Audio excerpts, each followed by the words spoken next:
ஆருயிர் தம்பி உதயநிதி ஸ்டாலின் அவர்களே,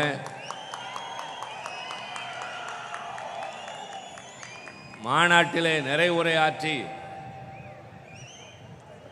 வந்திருக்கிற இளைஞர்களுக்கு வழிகாட்டுகின்ற, நெறிமுறைப்படுத்துகின்ற, உணர்ச்சியூட்டுகின்ற உரையாற்ற இருக்கின்ற திராவிட முன்னேற்றக் கழகத்தின் தலைவர், இந்திய துணைக்கண்டத்தில் தனிப்பெரும் முதல்வராக இன்றைக்கு சுடர்விட்டு பிரகாசித்துக் கொண்டிருக்கின்ற மாண்புமிகு கழகத் தலைவர் தளபதி அண்ணன் மு.க. ஸ்டாலின் அவர்களே,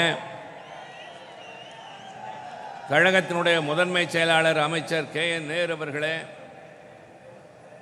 துணை பொதுச் செயலாளர்கள் அமைச்சர் ஐ. பெரியசாமி அவர்களே, நாடாளுமன்ற மாநிலங்களவை உறுப்பினர் அந்தியூர் செல்வராஜ் அவர்களே, மாண்புமிகு அமைச்சர் தம்பி செந்தில் அவர்களே, இங்கே இந்த நிகழ்ச்சியிலே பங்கேற்று நிகழ்ச்சிகளை ஒருங்கிணைத்துக் கொண்டிருக்கின்ற கழகத்தின் அமைப்பு செயலாளர் அருமை நண்பர் ஆர்.எஸ். பாரதி அவர்களே, தம்பி அன்பகம் கலை அவர்களே, ஆஸ்டின் அவர்களே, இந்த மாநாட்டை இவ்வளவு சிறப்பாக நடத்துவதற்கு பெரும் துணையாக இருந்த விருதுநகர் மாவட்ட கழகத்தின் செயலாளரும் தமிழ்நாடு அரசினுடைய நிதித்துறை அமைச்சருமான மாண்புமிகு அமைச்சர் தங்கம் தென்னரசு அவர்களே,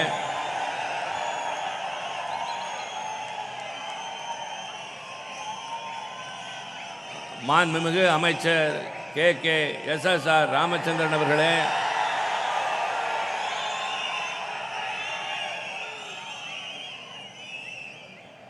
மாண்புமிகு அமைச்சர் பெருமக்களே, தலைமை கழக நிர்வாகிகள், தாயகம் கவி உள்ளிட்ட முன்னணி பெருமக்களே, மாவட்ட கழக செயலாளர்களே, ஈட்டி முனையாக எதிரிகளின் இலக்கை தாக்குவதற்கு திரண்டு வந்திருக்கிற தம்பி உதயநிதி ஸ்டாலின் அவர்களின் பட்டாள வரிசை சிப்பாய்களே, உங்கள் அனைவருக்கும் என்னுடைய அன்பான வணக்கம். மிகுந்த பூரிப்போடும் புலகாங்கிதத்தோடும் உங்கள் முன்னால் நான் நின்று கொண்டிருக்கின்றேன். ஒரு காலத்தில் புரட்சி கவிஞர் பாவேந்தர் பாரதிதாசன் அவர்கள் எழுதினார், செந்தமிழை காப்பதற்கு சேனை ஒன்று தேவை, பெரும் சேனை ஒன்று தேவை,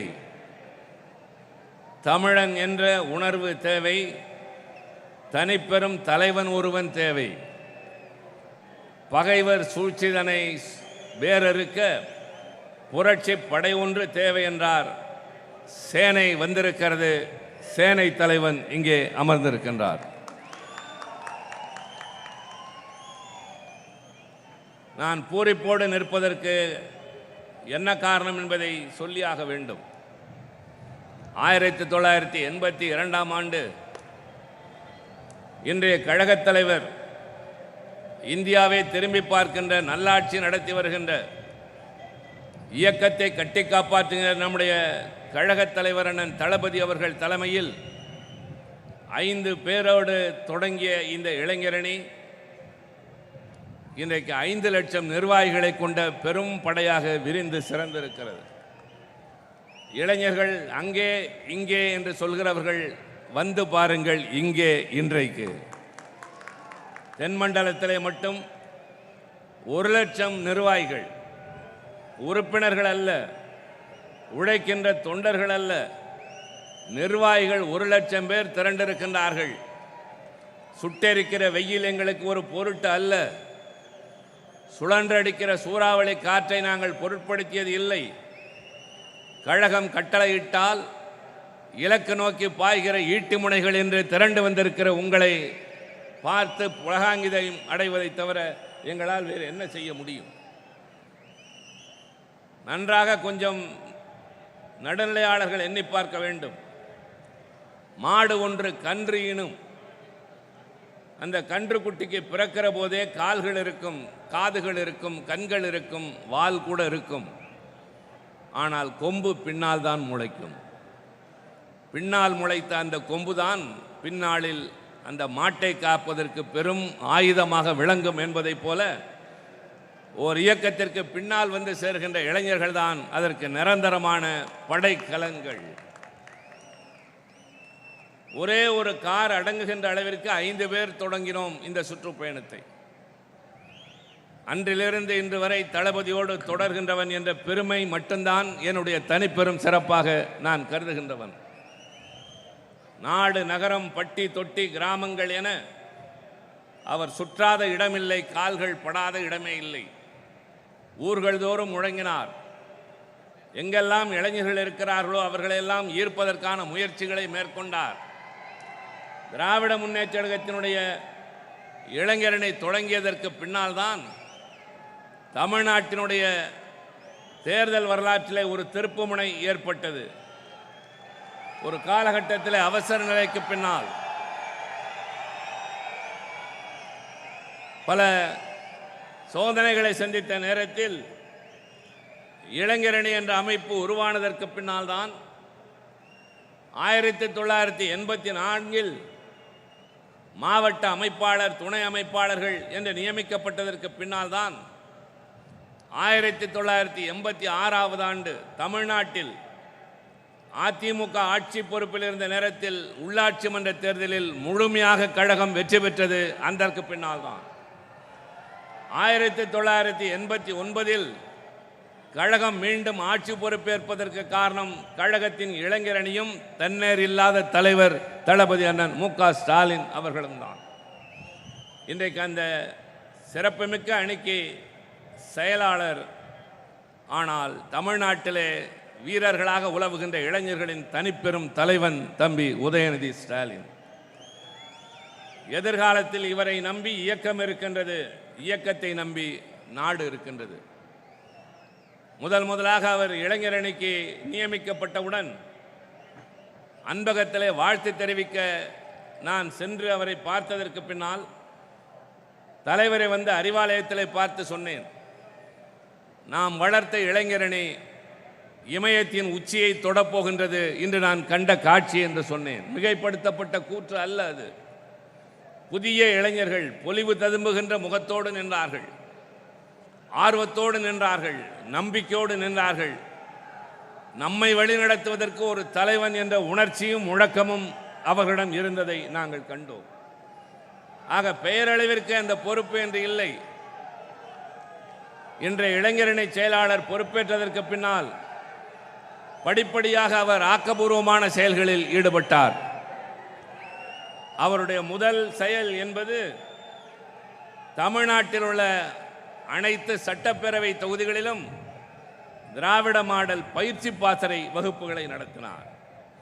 இளைஞரணியிலே இணைகின்றவர்கள் கொள்கை தெரிந்தவர்களாக இருக்க வேண்டும், இயக்கம் எந்த திசையிலே செல்ல வேண்டும் என்பதை உணர்ந்தவர்களாக இருக்க வேண்டும், வரலாறு புரிந்திருக்க வேண்டும் என்ற அந்த உணர்வோடு தமிழ்நாட்டின் 234 தொகுதிகளிலும் பயிற்சி பாசறை வகுப்புகளை நடத்தி உங்களை கூரான ஈட்டிமுனைகளாக மாற்றுகின்ற கடமையை முதலில் அவர் செய்தார். பின்னர் நேர்காணல் நடத்தி மாவட்ட அளவிலே அல்ல, நகரங்களிலே, ஒன்றியங்களிலே மட்டுமல்ல, பகுதிகளில், பேரூர் கழகங்களில் நேர்காணல் நடத்தி இளைஞர்களுக்கு நிர்வாகிகளை நியமித்தார். எல்லாவற்றிற்கும் மேல் நான் இன்றைய இளைஞரணி செயலாளருக்கு நன்றி சொல்வது மிக முக்கியமான காரணம் ஒன்று இருக்கிறது. முரசொலி நாளிதழ் கழகத்தினுடைய போர்வாள், கலைஞருடைய தலைப்பிள்ளை.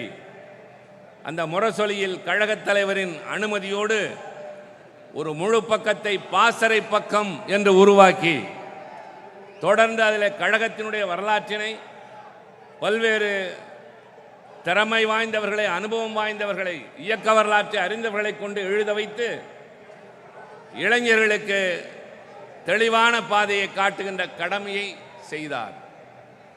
அதைத் தொடர்ந்து அடுத்த காரியம், திராவிட முன்னேற்ற கழகம் என்பது வளர்ந்தது, வலிமை பெற்றது, மக்களிடம் செல்வாக்கு பெற்றது 2 காரணங்களால். ஒன்று மேடை பேச்சு, இன்னொன்று இதழ்களில் எழுத்துக்களின் மூலம். 1967 கழகம் முதலாக ஆட்சி பொறுப்பேற்றவுடன் அறிஞர் அண்ணாவிடம் டெல்லியில் இருந்த பத்திரிகையாளர்கள் உங்கள் வெற்றிக்கு என்ன காரணம் என்று கேட்டார்கள். அண்ணா சொன்னார், வாய்மை என்று சொன்னார். புரியவில்லை என்றார்கள். வாயால் பேசினோம், மையால் எழுதினோம், ஆட்சியை கைப்பற்றினோம் என்று அண்ணா சொன்னார்கள். ஆக மேடை என்பது தமிழ்நாட்டில் குறிப்பாக திராவிட முன்னேற்ற கழகத்திற்கு ஒரு வலிமையான தளம் என்பதை உணர்ந்து தமிழ்நாடெங்கிலும் இருக்கின்ற இளைஞர்களை வரவழைத்து சற்றேறக்குறைய 10,000த்திற்கும் மேற்பட்டோர் விண்ணப்பித்தார்கள். அவர்களை வடிகட்டி இன்றைக்கு 200க்கும் மேற்பட்ட இளம் பேச்சாளர்களை உருவாக்கியது அவர் அடுத்து செய்த அருமையான காரியம். கடந்த சில மாதங்களுக்கு முன்னால் காலத்தின் நிறம் கருப்பு சிவப்பு என்று இயக்கம் 75 ஆண்டுகள் நிறைவேற்றியதை ஒட்டி பவளவிழா ஆண்டின் போது நூல் ஒன்றினை வெளியிட்டார். 1000த்திற்கும் மேற்பட்ட பக்கங்கள், 100க்கும் மேற்பட்ட கட்டுரைகள். அது ஒன்று படித்தால் போதும், இயக்கத்தின் வரலாறு தெரியும் என்கிற போது நான் சொல்ல வருவது என்னவென்றால், ஒரு அணிக்கு பொறுப்பேற்றோம் என்பதோடு நின்றுவிடவில்லை. அவர் துணை முதலமைச்சராகி செய்த காரியங்கள் தனியான அத்தியாயம். அதை பேசுவதற்கு இங்கே நேரமும் இல்லை, அதற்கான இடமும் இல்லை. இளைஞரணி செயலாளர் என்ற இயக்கத்தின் முக்கியமான பொறுப்பேற்று அவர் ஆற்றிய மிக முக்கியமான கடமைகள் படிப்படியாக பயிற்சி பாசறை வகுப்புகளை நடத்தினார். பாசறைக்கென பக்கம் ஒதுக்கினார். இளம் பேச்சாளர்களை உருவாக்கினார். 234 தொகுதிகளிலும் அறிவு தெளிவு பெறுவதற்கு கலைஞர் நூலகங்கள் என்று இதுவரை 120 தொகுதிகளுக்கு மேல் கலைஞர் நூலகங்களை உருவாக்கி இருக்கிறார்.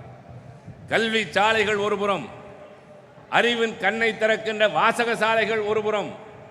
ஆக தம்பி, நாங்கள் பெருமிதப்படுவதற்கு காரணம் புரிகிறதா? இது வெறும் கூடி கலைகின்ற காக கூட்டம் அல்ல, கூடி பொழிகின்ற மேக கூட்டம் என்பதாக இந்த இளைஞர்களுக்கு வரலாற்றை சொல்லித் தந்து இவர்களை எதிர்காலத்திற்கு தயார்படுத்தி, நாளைக்கு இந்த கொடி இருக்க போவது உங்கள் கரங்களில். இதை உருவாக்கியவர்கள் இல்லை, உருவாக்கி வளர்த்தவர்களில் பலர் இன்றைக்கு மூத்தவர்களாக மாறிவிட்டார்கள். கழக தலைவரோடு சேர்ந்து நானும் இன்றைக்கு உங்களை விட மூத்த தலைமுறை. ஆனால் நாளை இந்த கொடி உங்கள் கையில், இந்த இயக்கம் உங்கள் கையில், இந்த நாடு உங்கள் கையில்.